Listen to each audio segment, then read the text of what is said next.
هل لك سر عند الله بينك أنت وبين الله؟ السلام علیکم ورحمۃ اللہ وبرکاتہ۔ بسم اللہ الرحمن الرحیم، الحمد للہ والصلاة والسلام علی خیر خلق اللہ، اما بعد۔ ہمارے معاشرے میں کئی ایسی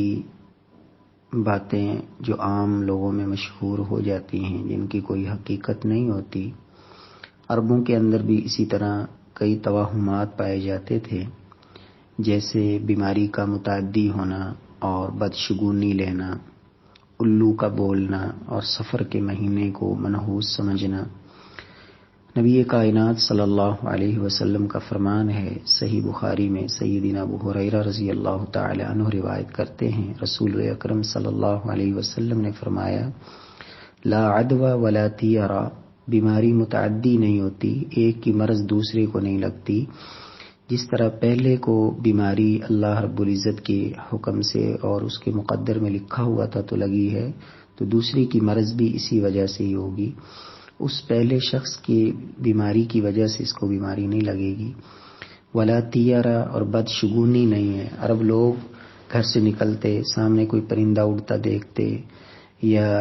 اگر وہ دائیں طرف چلا جاتا تو کہتے کہ ہمارا یہ کام ہوگا، بائیں طرف چلا جاتا تو سمجھتے کہ یہ ہمارے لیے اچھا شگون نہیں ہے، تو آپ صلی اللہ علیہ وسلم نے اس سے بھی منع کر دیا۔ ولا حامہ، الو کا بولنا، عرب لوگ اس کو منحوس سمجھتے تھے اور سمجھتے تھے کہ اگر یہ الو بولے گا تو اس کا مطلب یہ ہوتا ہے کہ ہمارا وہ شخص جس کو کسی نے قتل کیا تھا، وہ مقتول کا اگر ہم بدلہ نہیں لیں گے تو اس کی روح اس میں آ کے بولتی رہتی ہے جب تک اس کا بدلہ نہ لیا جائے۔ تو عربوں میں اس کو منحوس سمجھا جاتا تھا، نحوست کی علامت، جبکہ یورپ کے ہاں اس کو عقل مندی کی علامت سمجھا جاتا ہے۔ اسی طرح آپ نے فرمایا ولا سفر، سفر کے اندر بھی کوئی نحوست نہیں ہے، کیونکہ سفر سے پہلے جو 3 مہینے ہیں ترتیب میں، ذوالقعدہ، ذوالحجہ اور محرم، تو یہ تینوں مہینے حرمت والے مہینے تھے اور اس میں وہ لوگ قتل و غارت سے باز رہتے، تو جو ہی یہ حرمت والے مہینے ختم ہوتے تو اپنے گھروں سے نکلتے اور وہی پرانی دشمنیاں، لڑائیاں، تو اس وجہ سے اتنی قتل و غارت ہوتی اور گھروں کے گھر خالی ہو جاتے، تو وہ اس مہینے کو منحوس سمجھا کرتے تھے، حالانکہ وہ اپنے اس برے فعل پہ غور نہیں کرتے تھے کہ یہ تو ہمارا اپنا جرم ہے کہ ہم نے اس مہینے میں لڑائی جھگڑے، فتنہ فساد اور وہ انتقام، یہ ساری آگ تو خود بھڑکائی ہے۔ سبب کو نہیں دیکھتے تھے بلکہ اس مہینے کو وہ منحوس سمجھتے تھے۔ نبی صلی اللہ علیہ وسلم کا ایک فرمان ہے، اللہ کے رسول فرماتے ہیں کہ اللہ رب العزت فرماتے ہیں کہ ابن آدم جب زمانے کو گالی دیتا ہے تو وہ مجھے بڑی تکلیف دیتا ہے،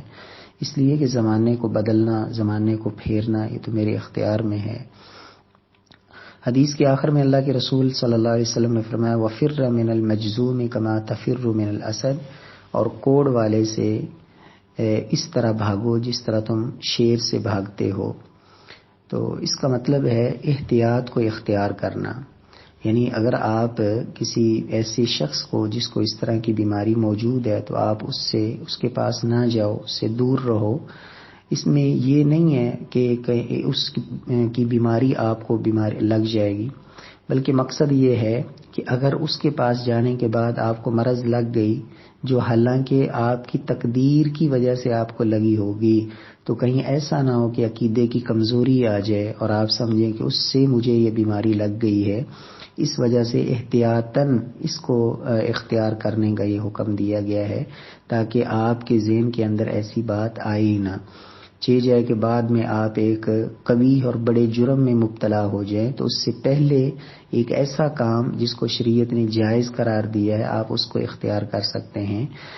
ویسے تو ہمارا یہ عقیدہ ہونا چاہیے، اور قرآن مجید میں بھی اللہ تعالی نے فرمایا ہے قُل لَن يُصِيبَنَا إِلَّا مَا كَتَبَ اللَّهُ لَنَا هُوَ مَوْلَانَا وَعَلَى اللَّهِ فَلْيَتَوَكَّلِ الْمُؤْمِنُونَ، کہ محبوب اعلان کر دیجئے کہ ہمیں کوئی بھی مصیبت پہنچتی ہے تو وہ وہی ہوتی ہے جو اللہ نے ہمارے مقدر میں لکھی ہوتی ہے، وہی ہمارا مولا ہے اور اسی پر ہی ہمارا توکل اور ایک بھروسہ ہے۔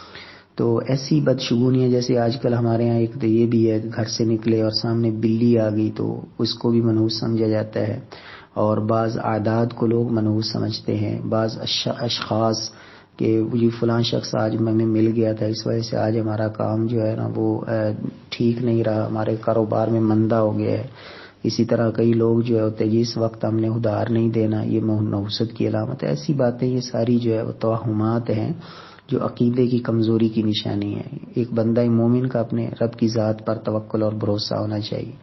باقی مسنون اذکار اور ادعیہ اور احتیاطی تدابیر ان کو اختیار کرنا، یہ شریعت نے اس کی اجازت دی ہے. نظر بد سے بچاؤ کے لیے جو بچوں کو مسنون دم ہے، اعوذ بکلمات اللہ التامات من کل شیطان وہامہ ومن کل عین لامہ، تو ایسی اور اسی طرح دیگر جو ادعیہ ہیں، بسم اللہ یرقیک من کل شیء یؤذیک من شر کل نفس عین حاسدۃ اللہ یشفیک بسم اللہ یرقیک، تو یہ دعائیں اختیار کرنا اور ان کی پابندی کرنا. تو یہ گھر سے نکلتے وقت کی مسنون دعا پڑھنا تو اللہ رب العزت جو ہے وہ حفاظت میں بھی رکھتے ہیں، اور ایسی جو ہے نا وہ لوگوں کی جو بیہودہ باتیں ہیں ان سے بھی انسان بچ جاتا ہے. اللہ رب العزت ہمیں عقیدہ توحید نصیب فرمائے. السلام علیکم ورحمۃ اللہ وبرکاتہ.